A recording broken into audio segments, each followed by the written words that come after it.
Hello everyone, this is Arun from UPSC classes. और आज मैं बताने वाला हूँ आपको होमी जहांगीर भाभा के बारे में।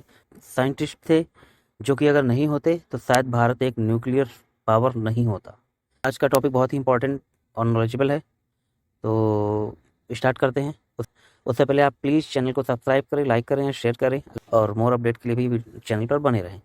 तो शुरू करते हैं। अगर होमी जहांगीर भाभा जी नहीं होते तो शायद भारत भारत और भारतीय वैज्ञानिक इस बुलंदी पर ना पहुंचते और भारत एक न्यूक्लियर शक्ति वाला देश नहीं होता। आज भारत दुनिया के उन चुनिंदा देशों में से एक है जिनके पास न्यूक्लियर पावर है। जिस वक्त दुनिया को भारत से कोई उम्मीद नहीं थी, उस वक्त में होमी भाभा की कोशिशों की बदौलत भारत एक न्यूक्लियर शक्ति बना था। ये होमी भाभा की दृष्टि और देश को आगे बढ़ाने की चाह थी। यह होमी जहांगीर भाभा की दूरदृष्टि और देश को आगे बढ़ाने की चाह ही थी, जिसके चलते कई मुश्किलों के बाद भी भारत इस मुकाम पर पहुंचा। तो आइए जानते हैं आखिर कैसे होमी भाभा ने अपने मेहनत से भारत को न्यूक्लियर पावर बनाया। जैसा कि हम जानते हैं होमी भाभा को बचपन से ही था विज्ञान से प्यार। 30 अक्टूबर 1909 में मुंबई के एक रईस पारसी फैमिली में होमी भाभा का जन्म हुआ था। बाय प्रोफेशन होमी भाभा के फादर एक फेमस एडवोकेट थे। भाभा ने अपनी जिंदगी रईसी में बिताई थी। उस समय के हिसाब से उनके पास वो सब कुछ था जिसकी उन्हें दरकार थी, जरूरत थी। इतना नहीं, जिस स्कूल में वो पढ़ने जाते थे वहाँ अधिकांश बच्चों के ही बच्चे पढ़ने आया करते थे, यानी कि अधिकांश अंग्रेजों के बच्चे ही। इतना ही नहीं, जिस स्कूल में वह पढ़ने जाते थे वहाँ अधिकांश अंग्रेजों के बच्चे ही पढ़ने आया करते थे। ये उस समय की बात है जब भारत अंग्रेजों का गुलाम था। स्कूलों में सब सिर्फ विदेशी सभ्यता के बारे में ही पढ़ाया जाता था। हालांकि होमी भाभा को बाकी सभी चीज़ों को छोड़कर सिर्फ साइंस को ही स्टडी करने में, पढ़ने में मज़ा आता था। जाहिर सी बात है, इंटरेस्ट था तो उसी में उनको इंटरेस्ट बनेगा ज़्यादा। उसके लिए वही सब कुछ हुआ करता था जैसा वो चाहते थे। उनके लिए वही सब कुछ था जैसा हुआ करता था। कैसे हमारे आसपास की चीज़ें काम करती हैं और कैसे विज्ञान लोगों की ज़िंदगी को और बेहतर बनाने का काम करता है, विज्ञान में होमी भाभा की रुचि वक्त के साथ और भी ज़्यादा बढ़ती गई।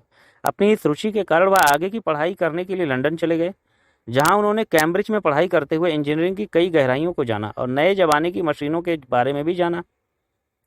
उन्होंने कई सालों तक लंदन में पढ़ाई की और खुद को एक मुकाम दिलाया। वह चाहते थे भारत वापस लौटने के बाद किसी बड़ी जगह पर नौकरी कर सकते थे, मगर उनकी चाहत कुछ और ही थी। जिस तरह से उन्होंने लंदन को टेक्नोलॉजी के बारे में बाकी देशों से आगे देखा, उसी तरह वह भारत को भी टेक्नोलॉजी के क्षेत्र में आगे बढ़ना देखना चाहते थे।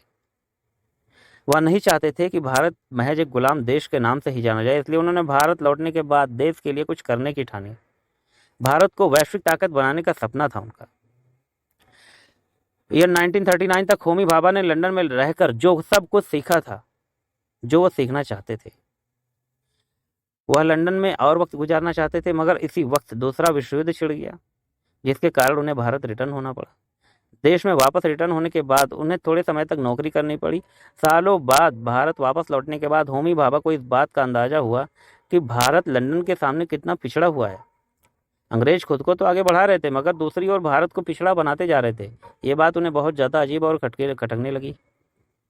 वो चाहते थे कि देश के लिए कुछ करें, मगर अंग्रेजों के राज में उन्होंने कुछ भी ना कर पाने जैसा लगा। मतलब यह कि अंग्रेजों के राज में उन्हें ऐसा लग रहा था कि कुछ भी करने की आज़ादी नहीं थी। कई सालों के इंतजार के बाद जब 1947 में देश को आज़ादी मिली, तब जाके होमी जहांगीर भाभा को वो राह दिखी जिसकी दरकार उन्हें सालों से थी।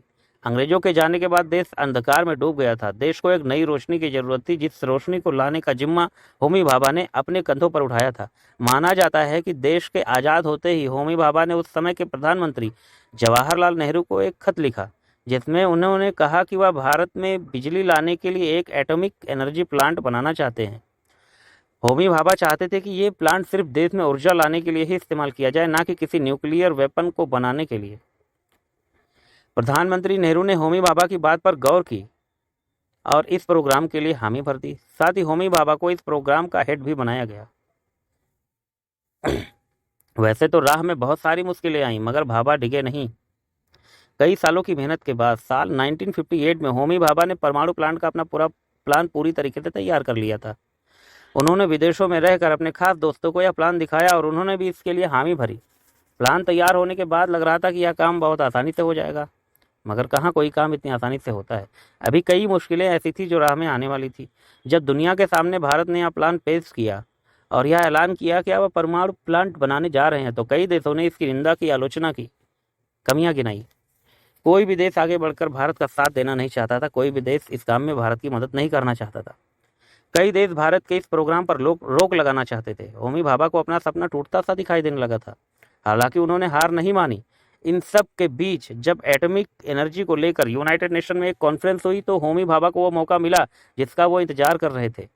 उस कॉन्फ्रेंस में होमी भाभा ने पूरी दुनिया को बताया कि आखिर क्यों वो भारत को एक न्यूक्लियर पावर बनाना चाहते हैं।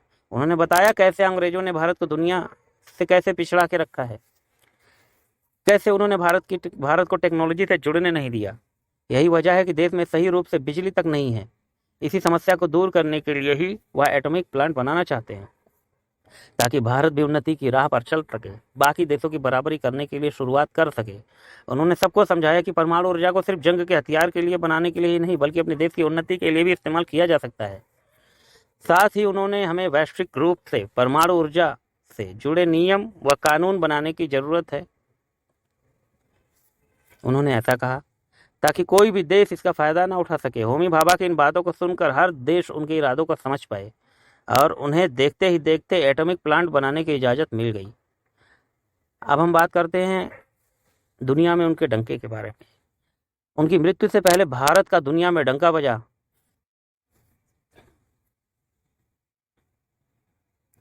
रजामंदी मिलने के बाद कुछ ही सालों में होमी भाभा ने भारत को उसका पहला न्यूक्लियर प्लांट बना के दे दिया।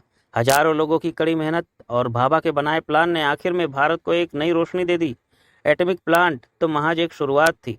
भाभा भारत को और भी कई चीज़ें बनाकर देना चाहते थे, हालांकि इससे पहले उनकी मृत्यु हो गई। ईयर 1965 के दौरान ऑल इंडिया रेडियो पर अपने एटॉमिक प्लांट की सफलता पर बताते हुए होमी भाभा ने यह कबूला था कि भारत चाहे तो परमाणु बना सकता है। हालांकि भारत का बम बनाने को लेकर कोई भी ऐसा विचार नहीं था।